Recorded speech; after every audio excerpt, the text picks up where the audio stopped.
한국인은 0.1초 만에 딱 걸립니다. 전 세계 하늘길을 누비는 승무원들이 입을 모아 하는 말입니다. 생김새 때문일까요?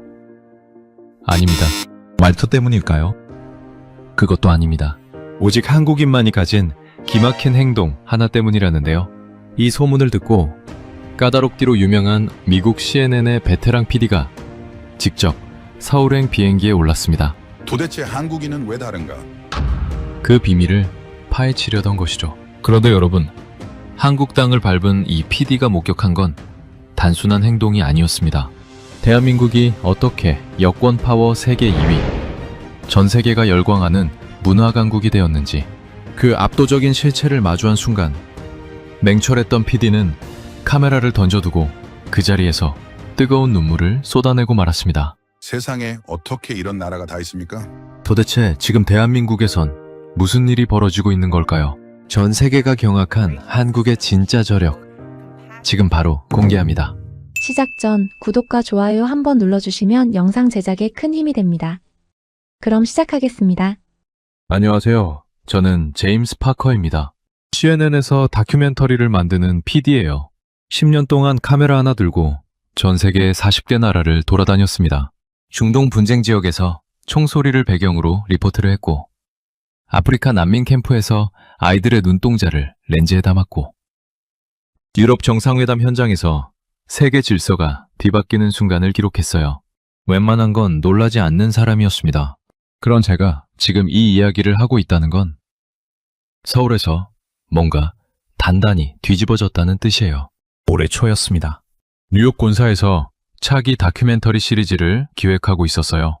제목은 The Identity Code. 글로벌 시대의 국가 정체성은 어떻게 식별되는가? 라는 주제였습니다. 동아시아 편을 넣을 계획이었는데 솔직히 말씀드릴게요. 저한테 동아시아는 그냥 하나의 덩어리였어요. 한국, 중국, 일본, 셋 다 젓가락을 쓰고 셋 다 비슷하게 생겼다고 생각했습니다. 미국인 대부분이 그래요. 부끄럽지만 사실입니다. 미국 거리에서 동양인을 만나면 첫 마디가 뭔지 아세요? Are you Chinese? 거의 자동으로 나와요. 미국에서 가장 많이 접하는 동양인이 중국 사람이거든요. 인구 비율로 봐도 그렇고 도시마다 차이나타운이 있으니까 동양인 하면 중국인이라는 공식이 머릿속에 박혀 있는 겁니다. 가끔 일본 사람이냐고 물어보는 경우는 있어도 한국 사람이냐고 묻는 경우는 솔직히 거의 없었어요. 그런데요. 제 편집실에 메일 한 통이 도착했습니다. 보낸 사람은 런던 히드로 공항에서 20년 넘게 일한 항공 서비스 컨설턴트였어요. 유럽과 아시아를 오가는 항공사의 서비스 품질을 분석하는 전문가인데 제 기획안을 어디선가 보고 연락을 해온 겁니다. 메일 제목이 이랬습니다. 한국인은 0.1초 만에 구별된다. 처음에는 코웃음을 쳤어요. 서양 사람이 동양인을 0.1초 만에 구별한다고? 그런데 내용을 읽어보니 완전히 달랐습니다. 외모로 구별하는 게 아니었어요. 행동으로 구별한다는 거예요. 전 세계 항공사 승무원들 사이에서 화제가 됐다고 합니다. 기내식 카트가 출발하기도 전에 테이블을 미리 펴고 경건하게 기다리는 승객들. 승무원이 묻기도 전에 음료를 직답하는 승객들. 다 먹고 나면 컵과 쓰레기를 완벽하게 정리해서 승무원이 수거하기 편하도록 건네주는 승객들. 이 모든 행동이 하나의 패턴처럼 나타나는 집단이 있는데 확인해보면 거의 100%가 한국인이라는 겁니다. 메일에는 또 다른 데이터가 있었어요. 한국 여권 파워가 2026년 기준 세계 2위라는 겁니다. 저 88개 나라를 무비자로 갈 수 있어요. 그런데 2000년대 초반만 해도 한국인이 미국에 여행 오려면 대사관에 직접 가서 비자 인터뷰를 받아야 했거든요. 줄을 서고 서류를 내고 면접관 앞에 앉아서 왜 미국에 가느냐는 질문을 받아야 했어요. 같은 시기에 일본인은 무비자로 미국에 들어오고 있었습니다. 여권 하나에 담긴 국력의 차이를 한국 사람들은 그때 뼈저리게 느꼈을 겁니다. 불과 20여 년 전에 그랬던 나라가 지금은 세계 2위예요. 저 88개 나라가 한국인이라면 믿고 문을 열어주고 있는 겁니다. 그리고 매일매일 마지막에 이런 문장이 있었습니다. 예전에는 해외에서 동양인을 만나면 Are you Chinese? 가 첫 질문이었는데 요즘은 설레는 표정으로 호기심에 찬 눈빛으로 Are you Korean? 이라고 묻는 사람들이 눈에 띄게 늘었다. 한류가 퍼지면서 한국이 동경의 대상이 되고 있다는 거예요. 한 번도 가보지 못했지만 가보고 싶었던 나라. 만나보고 싶었던 사람. 그래서 눈앞에 한국인이 딱 나타나면 정말 설레는 감정으로 묻는다는 겁니다. Are you Korean? 저는 그 문장 앞에서 한참을 멈췄습니다. 비행기에서 행동만으로 국적이 드러나는 문화. 세계 2위의 여권 파워. 그리고 Are you Chinese에서 Are you Korean으로 바뀌어가는 세계의 시선. 도대체 그 나라에서 무슨 일이 벌어지고 있는 건지 저널리스트의 본능이 발동했어요. 그날 밤 서울행 비행기 티켓을 끊었습니다. 편집장에게 보고했어요. 동아시아를 하나로 묶던 기획안을 수정합니다. 한국만 단독으로 갑니다. 편집장이 물었습니다. 왜? 저는 이렇게 답했어요. 세계가 그 나라를 0.1초 만에 알아보기 시작했는데 우리만 아직 모르고 있으니까요. 뉴욕 JFK 공항에서 인천행 보딩 패스를 손에 쥐는 순간 저는 아직 몰랐습니다. 이 취재가 20년 커리어에서 가장 강렬한 경험이 될 거라는 걸. 그리고 한국인들이 자기 나라가 얼마나 대단한지 정작 자기들만 모르고 있다는 걸. 인천까지 14시간. 그 비행기 안에서 저는 이미 첫 번째 증거를 눈앞에서 목격하게 됩니다. 뉴욕 JFK 공항. 인천행 탑승구 앞에서부터 이미 뭔가 달랐습니다. 같은 비행기를 타는 승객들인데 한쪽에서는 유독 정돈된 느낌이 나는 거예요. 옷차림이 눈에 들어왔습니다. 비행기를 타는 건데 공항 전체를 패션쇼 무대처럼 쓰는 사람들이 있었어요. 시즌별로 유행하는 브랜드가 있는 건지 같은 로고가 붙은 아우터를 입은 사람들이 눈에 띄게 많았습니다. 그리고 피부가 달랐어요. 이걸 뭐라고 표현해야 할지 모르겠는데 빛이 나요. 나중에 알게 된 건데 한국에서는 이걸 물광 피부라고 부른다더라고요. 형광등 아래 공항 대합실에서도 피부가 빛나는 사람들. 솔직히 미국에서는 본 적 없는 광경이었습니다. 14시간 비행이 시작됐어요. 저는 메일에서 읽은 내용이 사실인지 직접 확인해 보기로 했습니다. 좌석은 이코노미 중간열. 카메라는 가방에 넣어두고 눈으로만 관찰했어요. 이륙하고 약 2시간쯤 지났을 때 기내식 안내방송이 나왔습니다. 카트가 아직 맨 앞줄에 있었어요. 제 줄까지 오려면 한참 남았죠. 그런데 주변을 보니 이미 테이블을 펴고 앉아있는 승객들이 있었습니다. 양손을 무릎 위에 올리고 거의 경건하게 기다리고 있더라고요. 반면에 미국인 승객들은 어땠냐면 카트가 바로 옆에 와서야 비로소 이어폰을 빼고 그제서야 테이블을 펴고 메뉴가 뭐가 있느냐고 물어보기 시작하는 거예요. 그 차이가 확연했습니다. 음료 서비스 때 더 놀랐어요. 승무원이 What would you like to drink? 라고 묻기도 전에 오렌지 주스 라고 답이 나오는 승객들이 있었습니다. 이미 머릿속에서 결정을 끝내놓고 기다린 거예요. 그리고 커피나 음료를 다 마시고 나면 컵 안에 휴지를 넣고 뚜껑을 덮어서 승무원한테 건네는 겁니다. 한 명이 아니에요. 여러 명이 똑같이 그렇게 하고 있었어요. 승무원이 수거하기 편하도록 미리 정리해 놓는 거죠. 그리고 국내선에서는 다 먹은 컵을 좌석 주머니에 쑤셔 넣거나 바닥에 놓는 사람도 있거든요. 같은 비행기 안에서 이렇게까지 차이가 나나 싶었습니다. 기내식이 끝나고 나서 벌어진 일은 메일에서 읽은 그대로였어요. 화장실 앞에 줄이 생기기 시작했는데 손에 칫솔과 치약 세트를 들고 있는 사람들이 있었습니다. 기내식 먹고 양치를 하러 가는 거예요. 제가 10년 동안 전 세계를 돌아다니면서 비행기 안에서 양치하려고 줄 서는 광경은 단 한 번도 본 적이 없었어요. 그리고 장거리 비행 한복판에서 마스크팩을 얼굴에 딱 붙이고 앉아있는 승객. 수시로 미스트를 얼굴에 뿌리는 승객. 기내가 건조하니까 피부 관리를 포기하지 않는 거예요. 다른 나라 승객들 눈에는 이색적인 광경이었겠지만 그 사람들은 아무렇지도 않게 자기만의 루틴을 지키고 있었습니다. 기내 엔터테인먼트 모니터를 쓰는 대신 개인 태블릿이나 스마트폰에 미리 저장해둔 콘텐츠를 이어폰 끼고 집중해서 보는 사람들도 눈에 들어왔어요. 비행 시간조차 허투루 쓰지 않는 사람들이었습니다. 착륙 30분 전 결정적인 장면을 봤어요. 안전벨트 사인이 켜지기도 전에 짐을 정리하기 시작하는 사람들이 있었습니다. 빛의 속도라는 표현이 과장이 아니었어요. 슬리퍼를 벗고 신발을 신고 담요를 개고 오버헤드 빈에서 가방을 내리는 동작이 거의 군인 수준으로 빠르고 정확했습니다. 미국인 승객 대부분이 아직 영화를 보고 있거나 자고 있는 시점이었거든요. 인천 도착 직전 10년 넘게 한국 노선을 뛰었다는 승무원에게 넌지시 물어봤어요. 이 노선 승객들이 좀 특별한 것 같은데 원래 이런가요? 돌아온 답이 이랬습니다. 한국 승객들이 가장 매너가 좋고 준비가 철저해요. 저는 미국 국내선도 뛰어봤는데 솔직히 말씀드리면 차원이 다릅니다. 차원이 다르다. 미국인인 저한테 그 말이 좀 찔렸지만 14시간 동안 직접 본 걸 생각하면 반박할 수가 없었어요. 착륙 전 메모장을 꺼내 적었습니다. 메일에서 읽은 건 사실이었다. 그런데 이건 단순한 습관이 아니다. 문화가 만든 코드다. 그리고 이 코드는 놀라울 정도로 일관적이다. 인천공항 활주로가 창밖에 보이기 시작했어요. 14시간 전 JFK에서 품었던 호기심이 이제 확신으로 바뀌고 있었습니다. 이 나라에는 분명 뭔가가 있다. 인천공항에서 서울 시내까지는 약 1시간이었습니다. 호텔에 짐을 풀고 시계를 보니 밤 11시였어요. 14시간 비행의 시차까지 겹쳐서 몸은 피곤했지만 저널리스트의 습관이라는 게 있거든요. 낯선 도시에 도착하면 첫날 밤에 반드시 거리를 걸어봅니다. 그 도시의 진짜 얼굴은 낮이 아니라 밤에 드러나니까요. 카메라 없이 홍대 거리로 나섰습니다. 여기서 첫 번째 충격이 시작됐어요. 밤 11시가 넘은 거리를 젊은 여성들이 혼자 걷고 있었습니다. 이어폰을 끼고 핸드폰을 들여다보면서 아무런 경계심 없이요.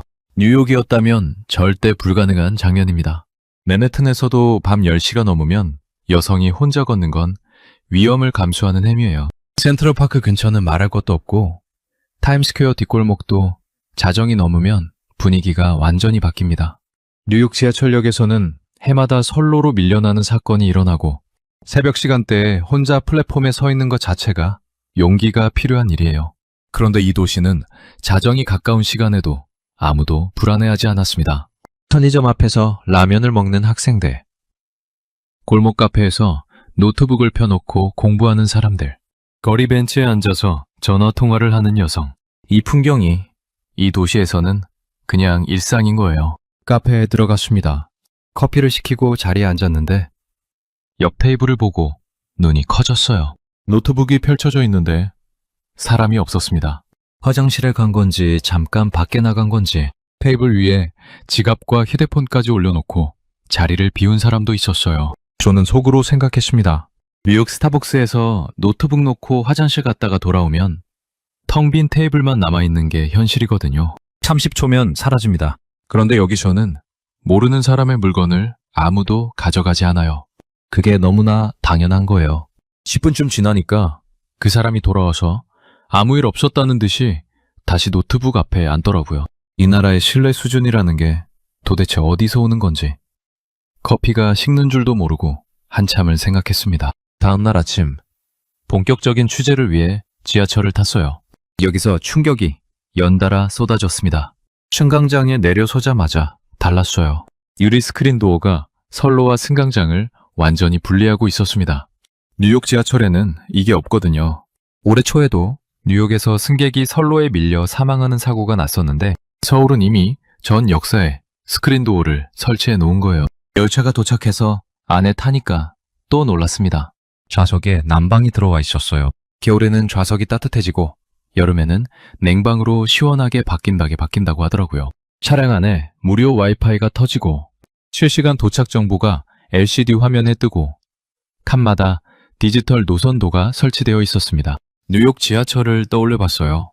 선로 위를 쥐가 돌아다니고 여름에는 냉방이 안 되는 객차에서 땀을 흘려야 하고 배차 간격이 들쭉날쭉해서 15분, 20분을 기다리는 게 일상인 곳이에요. 역사 안에 화장실이 없는 곳도 수두룩하고요. 뉴욕 지하철 요금이 2.9달러입니다. 서울은 약 1.2달러예요. 절반도 안 되는 가격이에요. 그런데 더 놀라운 건 이겁니다. 뉴욕 MTA의 연간 운영 예산이 약 190억 달러인데 서울 지하철은 그 3분의 1 수준으로 이 서비스를 유지하고 있다는 거예요. 3분의 1 예산으로 스크린도어에 난방 좌석에 무료 와이파이까지. 솔직히 비교 자체가 민망한 수준이었습니다. 그리고 지하철역 화장실에 들어갔을 때 또 한 번 멈칫했어요. 무료입니다. 그리고 호텔급으로 깨끗해요. 유럽에서는 시내 공중 화장실을 쓰려면 50센트에서 1유로를 내야 합니다. 파리에서 급하게 화장실을 찾아 헤맨 기억이 있는데 찾기도 어렵고 찾아도 돈을 내야 했어요. 독일 베를린에서는 쇼핑몰 화장실마저 유료인 곳이 있습니다. 미국 공중 화장실은 무료이긴 한데 청결도를 기대하시면 안 돼요. 그런데 서울은 지하철역마다 공원마다 어디를 가든 무료 화장실이 있고 최근에 새로 지은 역사의 화장실은 호텔 로비 수준이었습니다. 이걸 국민들한테 전부 무료로 개방하고 있는 거예요. 저는 화장실에서 나오면서 중얼거렸습니다. 이 나라의 공공 서비스 수준은 미국이 10년 안에 따라잡을 수 있는 게 아니다. 지하철을 타고 이동하면서 노선도를 유심히 들여다봤어요. 한글, 영어, 중국어, 일본어 4가지가 병기되어 있었는데 한글이 유독 눈에 걸렸습니다. 한자도 아니고 알파벳도 아닌 메모블록 같은 독특한 구조. 호기심에 스마트폰을 꺼내 검색해봤는데 눈이 커졌어요. 이 문자를 15세기에 왕이 직접 만들었다는 겁니다. 백성들이 글을 읽지 못해 고통받는 걸 왕이 차마 볼 수 없어서 직접 문자를 창제했다고요. 그리고 전 세계에서 이 문자를 배우려는 사람이 폭발적으로 늘고 있다는 기사도 떴습니다. 한국어 능력 시험 응시자가 55만 명을 돌파했다는 내용이었어요. 저는 바로 코디네이터에게 연락했습니다.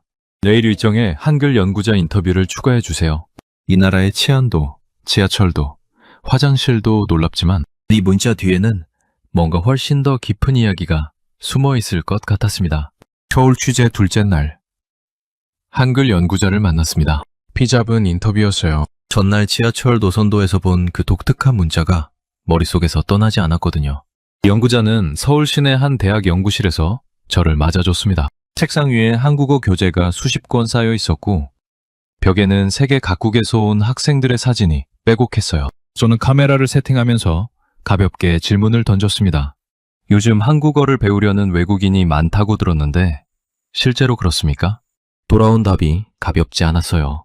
토픽이라는 한국어 능력 시험이 있는데 응시자 수가 2022년에 36만 명이었다고 합니다. 3년 뒤인 2025년에는 55만 명을 돌파했어요.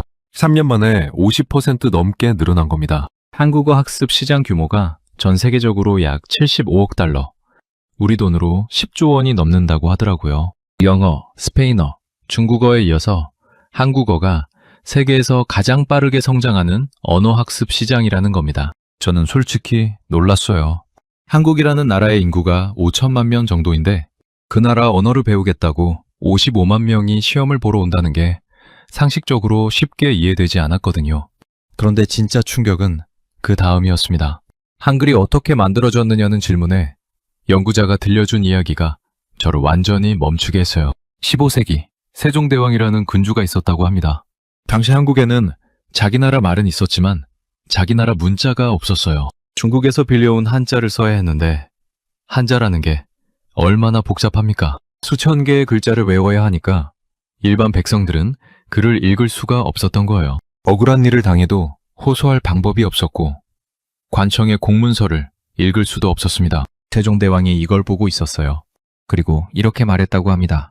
백성들이 말하고 싶은 것이 있어도 글로 쓸 수 없으니 내가 이를 불쌍히 여겨 새로 28글자를 만든다. 저는 여기서 잠시 말을 잇지 못했어요. 왕이 문자를 만든 겁니다. 백성을 착취하려고가 아니에요. 지배하려고가 아닙니다. 백성이 고통받는 걸 참아 볼 수 없어서 불쌍해서 만든 거예요. 당시 지배층이었던 양반들은 격렬하게 반대했다고 합니다.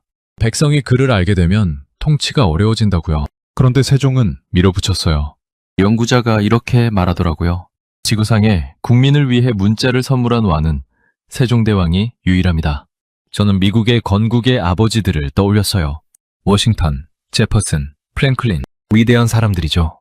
헌법을 만들고 독립선언서를 썼습니다.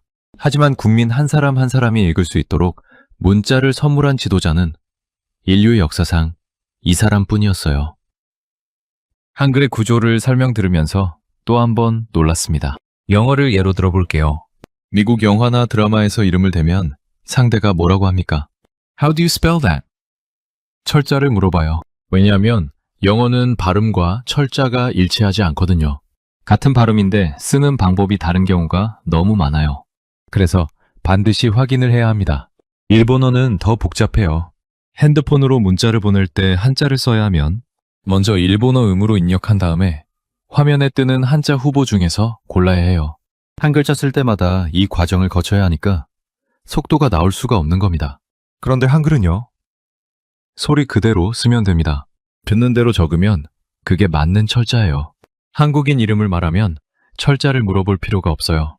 그래서 한국 사람들이 스마트폰으로 문자를 치는 속도가 빛의 속도라는 거예요. 일본 사람이 아무리 빠르게 쳐도 구조적으로 한국 사람을 따라잡을 수 없는 거죠. 연구자가 마지막으로 이런 말을 했어요. AI 시대가 열리면서 한글의 가치는 더 커지고 있습니다. 음성인식에서 발음과 표기가 일치하는 문자는 구조적으로 최적화되어 있거든요. 600년 전에 만들어진 문자가 AI 시대에 가장 적합한 문자라니. 저는 인터뷰를 마치고 카메라 밖에서 혼자 중얼거렸습니다. 600년 전에 AI 시대를 위한 문자를 설계한 나라라니. 이건 기적이 아니라 철학이다. 취재 셋째 날. 서울의 음식 문화를 취재했습니다. 솔직히 말씀드리면 저는 매운 음식을 잘 못 먹는 사람이에요. 미국에서 매운맛이라고 하면 타바스코 소스나 할라피뇨 정도가 전부거든요. 칠리 소스를 좀 넣으면 입안이 화끈거리고 혀가 아프고 그래서 물을 찾게 되는 맛. 날카롭고 단순한 자극이에요. 그게 미국인이 아는 매운맛의 끝입니다. 그런데 한국에 와서 처음 먹어본 매운맛은 제가 알던 것과 완전히 달랐습니다. 현지 코디네이터가 떡볶이라는 음식을 사줬어요. 빨간 소스에 쌀로 만든 떡이 들어가 있는 건데 한 입 먹는 순간 입안이 화끈거리면서 동시에 달달했습니다. 그리고 뭔가 깊은 맛이 혀 안쪽에서부터 천천히 올라오는 거예요. 나중에 알게 된 건데 고추장이라는 한국 전통 소스가 들어간 거였어요. 이 고추장이라는 게 단순한 매운 소스가 아니더라고요.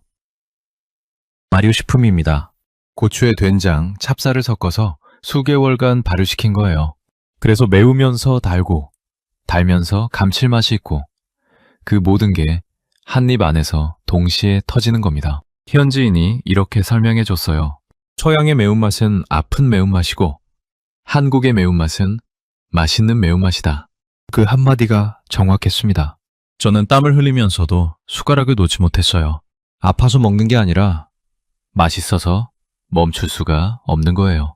그런데 이 맛있는 매운맛이 지금 전 세계를 뒤흔들고 있다는 사실을 아세요? 불닭볶음면이라는 라면이 있습니다. 한국의 삼양식품이라는 회사가 만든 건데 이 라면 하나가 100여 개 나라에 수출되고 있어요. 누적 판매량이 70억 개를 돌파했습니다. 70억이요. 지구 인구가 80억인데 거의 한 사람당 하나씩 먹은 셈이에요. 삼양식품의 연간 매출이 2조 원을 넘겼고 그중 해외 매출이 국내보다 더 많습니다. 제가 뉴욕에서 장을 보던 코스트코에 한국 라면 코너가 따로 있어요. 월마트에도 깔려 있고요. 미국 최대 유통 매장 매대를 한국 라면이 점령하고 있는 겁니다. 미국에서 나고 자란 저한테 이건 상상하기 어려운 풍경이었어요. 미국 슈퍼마켓을 한국 식품이 점령하는 시대가 올 줄은 몰랐거든요. 유튜브에서는 불닭볶음면 챌린지가 하나의 문화 현상이 됐습니다. 미국인 유튜버들이 이 라면을 먹으면서 울고 땀을 흘리고 친구와 대결하면서 난리를 치는 영상이 수천만 뷰를 찍어요. 아예 영어로 불닭 챌린지라는 단어가 따로 있을 정도입니다. 한국 영화 기생충에서 라면 끓이는 장면 하나가 전 세계적으로 화제가 됐던 거 기억하시나요? 그 장면 이후로 한국 라면에 대한 관심이 폭발했어요. 라면 하나가 영화 한 편의 힘을 타고 글로벌 트렌드가 된 겁니다. 저는 취재하면서 계속 생각했어요. 라면 하나로 세계 식품 시장의 판도를 바꾸는 나라가 지구상에 또 있는가? 저는 40개 나라를 다녀봤지만 아직 찾지 못했습니다. 오후에는 국립중앙박물관을 방문했어요. 여기서 또 다른 차원의 충격을 받았습니다. 주말도 아닌 평일 오후였는데 입구부터 줄이 길게 이어져 있었어요. 이 박물관이 2025년에 연간 관람객 600만 명을 돌파하면서 세계 5위권에 진입했다는 건 취재 전에 알고 있었습니다. 그런데 직접 와서 보니 줄에 서 있는 사람들의 국적이 정말 다양했어요. 영어, 일본어, 중국어, 스페인어, 아랍어까지 온 세계에서 한국 역사를 보러 줄을 서고 있는 거예요. 바로 옆에 있는 국립민속박물관은 더 놀라웠습니다. 관람객 10명 중 6명이 외국인이라는 통계가 있었는데 직접 가보니 정말 그랬어요. 한복 체험을 하고 사진을 찍는 유럽인 가족, 전통 도자기 앞에서 오디오 가이드를 들으며 진지하게 메모하는 동남아시아 학생들, 박물관 안을 걸으면서 한 장면을 목격했는데 그게 아직도 잊히지 않습니다. 고려청자 전시실에서 유럽인으로 보이는 중년 남성이 도자기 앞에 한참을 서 있었어요. 처음에는 그냥 감상하는 줄 알았는데 가까이 가보니 그 사람의 눈이 젖어 있었습니다. 조용히 눈물을 닦고 있더라고요. 900년 전에 만들어진 그 푸른 도자기 앞에서 언어가 필요 없었던 겁니다. 아름다움 그 자체가 말을 하고 있었으니까요. 저는 그 장면을 카메라에 담지 않았어요. 담을 수가 없었습니다. 대신 메모장에 이렇게 적었습니다.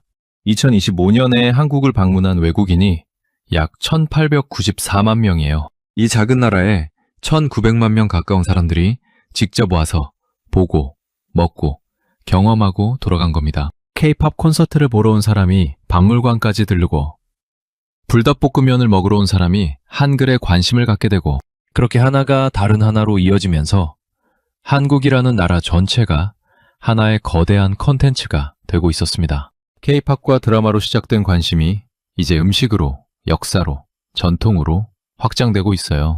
한국은 팝 컬처만 파는 나라가 아닙니다. 수천 년의 깊이를 가진 나라예요. 그리고 세계가 그 깊이를 알아보기 시작한 겁니다. 취재 넷째 날 서울대학가로 향했습니다. 한국 유학을 선택한 외국인 학생들을 만나기 위해서였어요. 사전에 코디네이터가 섭외해둔 학생이 4명이었는데 이 학생들의 이야기가 제 예상을 완전히 뒤집어 놓았습니다. 첫 번째로 만난 학생은 몰도바에서 온 마리나였어요. 몰도바라는 나라를 아시나요? 우크라이나 바로 옆에 있는 작은 나라입니다. 구소련 체제에 있었던 나라라서 유학이라고 하면 전통적으로 러시아나 중국을 갔다고 해요. 마리나한테 한국에 왜 왔느냐고 물었더니 이렇게 말하더라고요. 몇 년 전부터 몰도바에서 분위기가 바뀌기 시작했어요. 중국에 갈 바에 차라리 한국에 가겠다는 학생들이 급격하게 늘었거든요. 저도 그래서 한국을 선택한 거예요. 구소련 영향권에 있던 나라의 청년들이 중국이 아니라 한국을 선택하기 시작했다는 겁니다. 10년 전만 해도 상상하기 어려운 변화예요. 두 번째는 스페인에서 온 카밀라와 소피아 2명을 함께 만났어요. 이 학생들이 재미있었습니다. 한국에 온 이유가 K-팝 댄서가 되고 싶어서였거든요. 주말마다 댄스 학원에 가서 몇 시간씩 연습하고 릴스에 자기 춤 영상을 올리고 있었어요. 그런데 놀라운 건 학교 성적이었습니다. 둘 다 수업 성적 1, 2등을 놓치지 않더라고요. 춤도 열심히 추면서 공부도 최상위권인 거예요. 한국 댄서들에 대한 평가를 물어봤더니 카밀라가 웃으면서 이렇게 말했습니다. 한국 댄서들 정말 잘 춰요. 근데 가끔 로봇처럼 보여요. 너무 완벽해서 무서울 정도예요. 우리 스페인 사람들은 좀 다르게 춰요. 감정을 폭발시키는 거죠.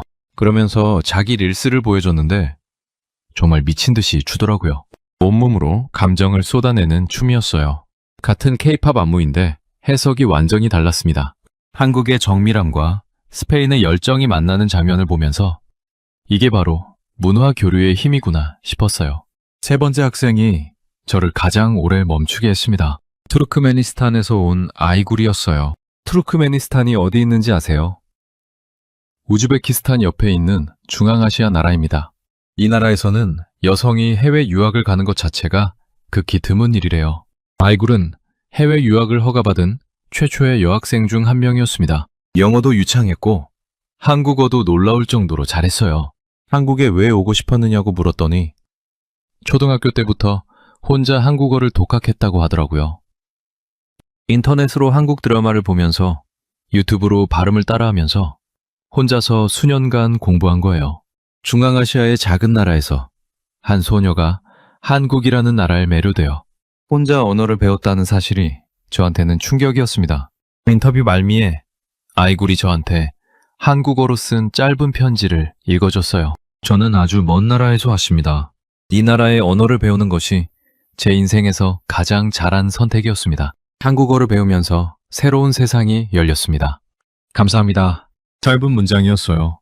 그런데 그 문장을 한국어로 또박또박 읽어가는 아이굴의 목소리를 들으면서 카메라 뒤에 있던 한국인 스태프의 눈이 붉어지는 게 보였습니다. 저도 목이 메었어요. 투르크메니스탄에서 초등학생이 혼자 한국어를 공부하게 만든 힘이 뭔지 그 답이 이 짧은 편지 안에 있었습니다. 네 번째는 러시아에서 온 나타샤였어요. 한국 생활 5년 차인데 한국을 떠날 생각은 한 번도 안 해봤다고 했습니다. 다만 하나, 도저히 이해할 수 없는 문화가 있다고 웃으면서 말하더라고요. 영하 10도인 겨울날 한국 사람들이 두꺼운 패딩을 입고 나오면서 왜 발에는 슬리퍼를 신는 건지 저는 5년째 이해를 못하겠어요. 저도 러시아에서 온 사람인데 이건 정말 모르겠어요. 인터뷰 현장이 웃음바다가 됐습니다. 그러면서도 나타샤는 이렇게 덧붙였어요. 그래도 이 나라를 떠나고 싶은 적은 단 한 번도 없었어요. 인터뷰를 정리하면서 가슴이 먹먹해졌습니다. 제가 젊었을 때 전 세계 청년들은 미국에 가고 싶어 했어요. 미국 대학에서 공부하고 미국 기업에서 일하고 미국에서 살고 싶어 했습니다. 그것이 미국의 소프트 파워였어요. 그런데 지금 몰도바에서, 스페인에서, 투르크메니스탄에서, 러시아에서 청년들이 한국을 선택하고 있습니다. 그것도 한국어를 배우러 오는 게 아니에요. 요즘은 공학이나 과학 분야, 이른바 스템 대학원에 진학하려고 한국을 찾는 학생들이 늘고 있다고 해요. 미국 대학원 대신 한국 대학원을 택하는 학생들이 실제로 나오고 있는 거예요. 저는 메모장에 이렇게 적었습니다. 이 작은 나라가 미국이 100년에 걸쳐 쌓은 소프트 파워를 30년 만에 따라잡고 있다. 미국인인 제가 이 문장을 쓰는 게 쉽지 않았어요. 하지만 사실이었습니다. 취재 5째 날, 문화심리학 전문가를 만났습니다. 이 인터뷰가 이번 취재의 방향을 완전히 바꿔놓을 줄은 몰랐어요. 저는 이때까지도 한국인을 구별하는 코드가 행동 습관이나 외모, 문화적 차이에 있다고 생각하고 있었거든요. 비행기에서의 준비성, 피부관리, 공공장소에서의 질서의식, 그런 눈에 보이는 것들이 핵심이라고 생각했습니다. 그런데 그날 인터뷰에서 전혀 다른 차원의 이야기를 듣게 됐어요. 서양학자들은 오랫동안 한국, 중국, 일본을 하나로 묶어서 집단주의 문화권이라고 분류해왔습니다. 서양은 개인주의, 동양은 집단주의. 이게 문화심리학의 기본 틀이었거든요. 그런데 전문가가 이렇게 말하더라고요. 그 틀은 틀렸습니다. 한중일은 겉으로는 비슷해 보이지만 속을 들여다보면 완전히 다른 나라들이에요. 일본부터 설명해 줬습니다.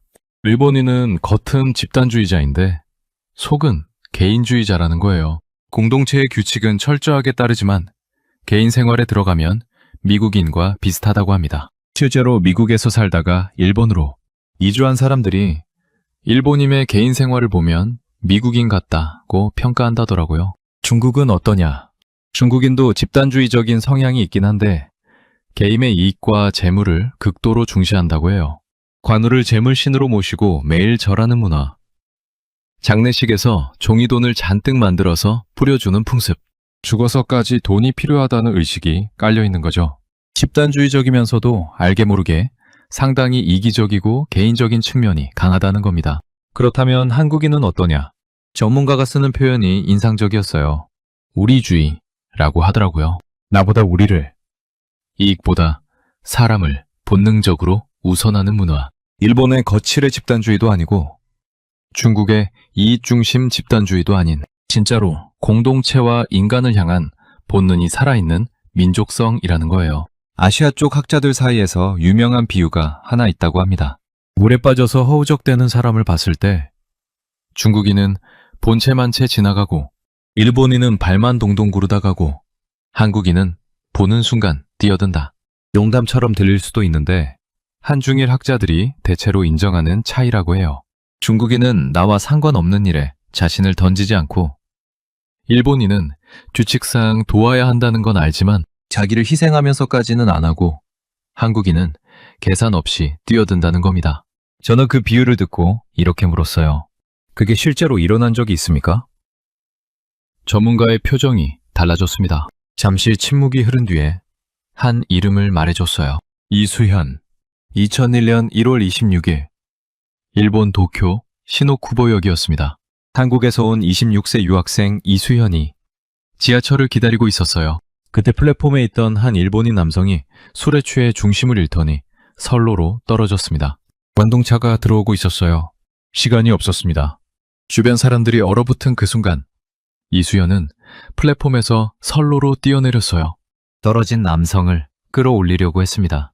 그런데 전동차가 너무 빨랐어요. 이수연은 그 남성을 구하려다 달려오는 전동차에 목숨을 잃었습니다. 26살이었어요. 전문가가 이렇게 말했습니다. 그 청년이 선로에 뛰어들 때 뭔가를 계산했을까요?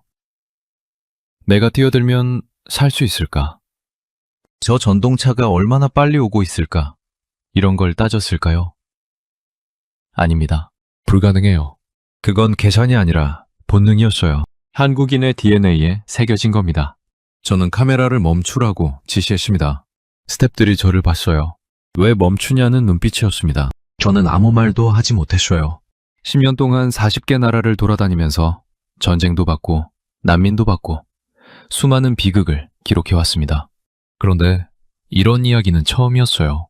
자기와 아무 상관도 없는 타국 사람을 구하기 위해 계산할 시간조차 없이 그냥 뛰어든 26세 청년. 그 본능이 어디서 오는 건지 그 순간 저는 이해할 수 있었습니다. 비행기에서 승무원을 배려하는 손길도, 카페에서 모르는 사람의 물건을 지켜주는 시선도 전부 같은 뿌리에서 나온 거였어요. 한참 뒤에 카메라를 다시 켰습니다. 그리고 메모장에 이렇게 적었어요. 한국인을 구별하는 진짜 코드는 피부도 아니고 옷도 아니고 비행기 안에서의 행동도 아니다. 그것은 타인을 향한 본능이다. 그리고 그 본능은 이 민족의 DNA에 새겨져 있다. 이게 제 다큐멘터리의 핵심 메시지가 됐습니다. 0.1초 만에 드러나는 것들. 그 0.1초 안에 담긴 것은 습관이 아니라 수천 년에 걸쳐 만들어진 민족의 심장이었어요. 그 메모를 적고 나서 저는 한동안 아무것도 할 수 없었습니다. 촬영팀에게 오늘은 여기까지라고 말했어요. 숙소로 돌아가는 택시 안에서 창밖을 보는데 서울의 밤이 또 저를 붙잡더라고요. 자정이 넘은 거리를 여성들이 혼자 걷고 있었습니다. 이어폰을 끼고 편의점 봉투를 들고 아무렇지도 않게. 뉴욕이었으면 절대 불가능한 풍경이에요. 시노쿠보역 선로 위에 그 청년이 보여준 본능. 그게 이 나라의 밤거리에도 카페에도 지하철에도 흐르고 있는 거구나. 저는 그날 밤 잠을 설쳤습니다. 출국 당일 인천공항 출국장에서 저는 JFK행 탑승권을 손에 쥔 채 멈춰섰습니다. 14일간의 취재가 끝났거든요. 40개국을 다닌 제가 단 하나의 나라에서 14일을 통째로 쓴 건 처음이었습니다. 그리고 이제 이 다큐멘터리의 내레이션, 초고를 써야 할 시간이었어요. 면세점 앞을 지나는데 프랑스어, 아랍어, 스페인어가 동시에 들려왔습니다. 외국인 관광객들이 한국 화장품을 양손 가득 담고 있었고 그 옆에서는 태국 대학생 4명이 불닭볶음면 박스를 캐리어에 우겨넣고 있더라고요. 100개국에 수출되고 누적 70억 개가 팔린 그 라면이 이 공항에서 기념품이 되고 있는 겁니다. 2025년 한 해 동안 한국을 찾은 외국인이 1894만 명이에요. 역대 최고 기록입니다. 2026년에는 2100만 명을 넘길 전망이고 밀레니얼과 Z세대가 꼽은 세계 여행지 탑 5에 한국이 올라갔어요. 소프트 파워 순위 세계 11위, 세계 영향력 국가 7위, 프랑스와 이탈리아를 넘어선 순위입니다. 여러분, 프랑스를 넘어섰어요. 저는 게이트 앞 의자에 앉아 노트북을 열었습니다. 취재 노트 첫 페이지를 다시 봤어요. Are you Chinese? 런던 히드로 공항의 항공 컨설턴트가 보내온 메일에서 시작된 질문이었죠. 동양인을 보면 자동으로 중국인이냐고 묻던 시절이 있었습니다. 그런데 14일 동안 제가 목격한 건 그 질문이 완전히 바뀌었다는 사실이에요. 공항 면세점 직원이, 파리의 택시기사가, 뉴욕의 레스토랑 웨이터가 이제 이렇게 묻습니다. Are you Korean? 설레는 표정으로요. 여권 하나에도 역사가 담겨 있더라고요. 2000년대 초반, 한국인들은 미국 대사관 앞에 새벽부터 줄을 서서 비자 인터뷰를 받았습니다. 옆 나라 일본은 무비자였는데 말이에요. 그때 서러움을 아는 분들 계실 겁니다. 그런데 2026년 현재 한국 여권은 세계 2위입니다. 해외 88개국을 비자 없이 갈 수 있어요. 그런데 이 순위는 경제력만의 산물이 아니거든요. 문화적 신뢰, 국민 개개인의 품격, 세계에서 가장 낮은 수준의 범죄율, 그리고 전 세계가 배우고 싶어하는 나라로 자리 잡은 소프트 파워의 총합입니다. 한마디로 대한민국이라는 브랜드를 전 세계가 신뢰하고 있다는 증거예요. 저는 내레이션 초고를 쓰기 시작했습니다. 그런데 이상하더라고요. 숫자를 쓰고 싶지가 않았어요. 제가 정말 쓰고 싶었던 건 숫자가 아니었거든요. 비행기에서 승무원의 수고를 덜어주려고 컵을 포개서 정리하는 손길, 카페에서 모르는 사람의 노트북과 지갑을 아무도 가져가지 않는 나라, 지하철 화장실이 무료인데 호텔보다 깨끗한 나라, 스크린도어와 냉난방, 무료 와이파이를 갖추고도 요금이 고작 1,500원인 나라, 600년 전 백성을 위해 문자를 만든 왕의 나라, 그리고 선로 위에 뛰어든 26살 청년의 나라. 이게 제가 14일 동안 목격한 한국이었습니다. 노트북에서 눈을 들었을 때 출국장 건너편에 한국인 가족이 보였습니다. 아버지가 아이의 손을 잡고 있었고 어머니가 여권을 하나씩 확인하고 있었어요. 할머니가 손주의 외투 지퍼를 올려주고 있더라고요. 너무나 평범한 풍경이었습니다. 한국의 어느 공항에서든 어느 지하철역에서든 볼 수 있는 장면이에요. 그런데 저는 그 장면에서 눈을 뗄 수가 없었습니다. 저 사람들은 아마 모를 거예요. 자기 나라가 얼마나 대단한지, 자기들의 평범한 일상이 세계인에게 얼마나 경이로운지. 할머니가 손주의 외투를 여며주는 그 손길이, 비행기에서 컵을 정리하는 그 습관이, 선로 위로 뛰어드는 그 본능이 전부 같은 뿌리에서 나온 거라는 걸요. 저는 메레이션의 마지막 문장을 적었습니다. 한국인만 모르고 있다. 세계가 당신들을 어떤 눈으로 바라보고 있는지를. 당신이 매일 타는 그 지하철이, 당신이 당연하게 여기는 그 안전이, 당신의 할아버지가 물려준 그 문자가 지금 이 순간 세계를 뒤흔들고 있다. 한국인이라는 것, 그것은 여권에 찍힌 국적이 아니라 세계가 부러워하는 정체성이다. 다큐멘터리 시리즈 첫 번째 에피소드 제목이 확정됐습니다. The Identity Code. 코리아. 여롱점 1초 만에 드러나는 것들. 탑승 안내 방송이 울렸어요. 저는 노트북을 닫고 일어섰습니다. 보딩 게이트를 향해 걸으면서 생각했어요. 20년 커리어에서 수많은 나라를 취재했지만 취재 대상에 대한 존경심을 느낀 건 이번이 처음이었습니다. 비행기가 이륙했어요. 창밖으로 인천의 불빛이 작아져 갔습니다. 한국인만 모르고 있는 한국이라는 기적의 암호. 저는 그걸 세계에 전하려 합니다. 여러분, 여기까지 봐주셨습니다. 감사합니다. 혹시 영상 보시면서 이게 그렇게 대단한 건가 하셨나요? 그게 정상이에요. 여러분한테는 너무 당연한 것들이니까요. 밤에 혼자 걸어도 안전한 거, 화장실이 무료에 깨끗한 거, 카페에서 지갑 놓고 자리 비워도 되는 거. 근데요, 그게 당연한 나라가 이 지구 위에 거의 없습니다. 여러분이 만든 나라예요. 폐허에서 맨손으로 일으키셨고, 보릿고개를 견디셨고, 새벽 공장에서 자식들 등록금을 벌어오셨습니다. 그 결과가 지금 세계가 부러워하는 대한민국입니다. 세계는 이미 알고 있어요. 이제 여러분도 아셔야 합니다. 당신이 바로 그 대단한 나라를 만든 사람이라는 걸요. 대한민국, 자랑스럽습니다. 이 영상이 괜찮으셨다면 구독과 좋아요 한번 눌러주시고요. 댓글로 따뜻한 한마디 남겨주시면 제가 영상 만드는 큰 힘이 됩니다. 그럼 다음 영상에서 또 뵙겠습니다.